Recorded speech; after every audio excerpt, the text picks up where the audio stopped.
वर्तमान समय में हमारी दुनिया ग्लोबल वार्मिंग, पॉल्यूशन, न्यूक्लियर वार और ओवर पॉल्यूशन जैसे बेहद ही बड़े खतरों से गुजर रही है। ऐसी स्थिति में एक बेहद ही बड़ा सवाल यह है कि क्या मानव प्रजाति आने वाले करीब 200 सालों तक पृथ्वी पर अपना अस्तित्व बचाए रख सकती है या नहीं। और ऐसी परिस्थिति में हमें हमारे सौरमंडल के दूसरे ग्रहों या उनके चंद्रमाओं पर बसना होगा।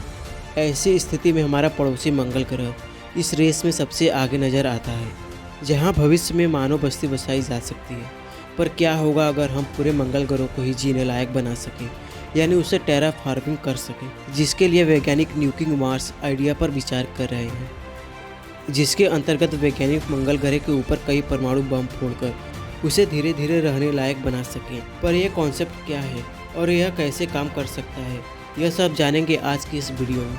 20वीं सदी तक हम सोचते थे कि हम एक बहुत ही सुरक्षित जगह पर रह रहे हैं, लेकिन अब परिस्थिति पूरी तरह बदल चुकी है। मानव प्रजाति के लुप्त होने के खतरे चिंताजनक रूप से बढ़ती जा रही है।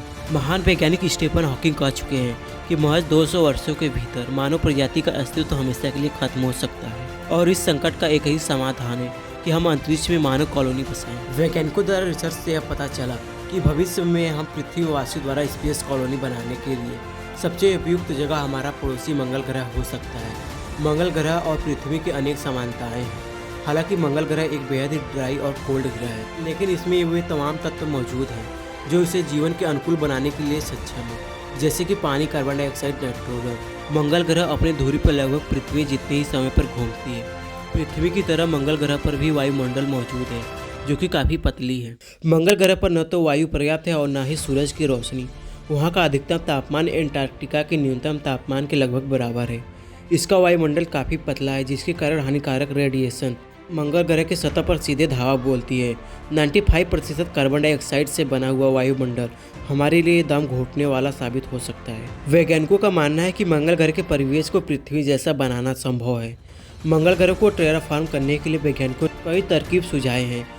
मंगल ग्रह को टेराफॉर्म करने का सुझाव, इससे जुड़ा हालिया में सुझाव मशहूर बिलियनियर और स्पेस एक्स के मालिक एलन मस्क ने दिया था। उनके अनुसार मंगल ग्रह के पोल के ऊपर मौजूद एटमॉस्फेयर पर परमाणु हथियारों से विस्फोट किया जाए तो मंगल ग्रह को फिर से रहने लायक बनाया जा सकता है। उनके प्लान के अनुसार न्यूक्लियर एक्सप्लोजन मंगल ग्रह के ऊपर किसी आर्टिफिशियल सन की तरह काम करेगा, जो कि इसके बर्फीले ग्लेशियरों को पिघला देगा। साथ ही परमाणु हथियारों के विस्फोट से कार्बन डाइऑक्साइड निकलेगा, जो कि इसके एटमॉस्फेयर को पूरी तरह ढक लेगा, जिससे एक ग्रीन हाउस प्रभाव पैदा होगा जो मंगल ग्रह के ठंडे जलवायु को धीरे धीरे गर्म कर देगा।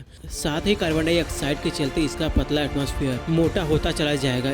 इसके जरिए हम मंगल ग्रह को कुछ सैकड़ों सालों में फिर से रहने लायक और हरा भरा बना सकते हैं। इस तकनीक के पीछे मौजूद खतरे, पर इस तकनीक में काफ़ी पैसा खर्च होगा और साथ ही इस तकनीक में कई खतरे मौजूद हैं। वैज्ञानिकों का कहना है कि भले ही सुनने में यह तकनीक जितना आसान और रोमांचक लगता है, वह इतना है नहीं। कुछ वैज्ञानिकों के अनुसार मंगल ग्रह पर परमाणु हथियारों के विस्फोट से वहाँ का वातावरण बहुत ही ठंडा हो सकता है, जिसकी वजह से वहाँ का तापमान गर्म होने की बजाय और ठंडा हो जाएगा। परमाणु हथियारों के उपयोग से राख और धूल की चादर मंगल ग्रह को ढक लेगी, जिससे मंगल ग्रह के औसत तापमान में भारी गिरावट आ जाएगी और वहाँ न्यूक्लियर विंटर शुरू हो सकता है। साथ ही इस तकनीक के जरिए मंगल ग्रह के एटमॉस्फेयर और उसके सरफेस पर रेडिएशन फैलने का खतरा भी मौजूद है, जो कि हमारे भविष्य के एक लौते उम्मीद यानी मंगल ग्रह को तबाह कर सकता है। इस लिहाज से देखें तो एलन मस्क के विचार बेहद भयानक है। बेहतर होगा कि हम मंगल ग्रह पर कदम सावधानी से रखें और वहाँ जमीन के नीचे पनप रहे किसी माइक्रोबियल लाइफ फॉर्म को तबाह न कर दें।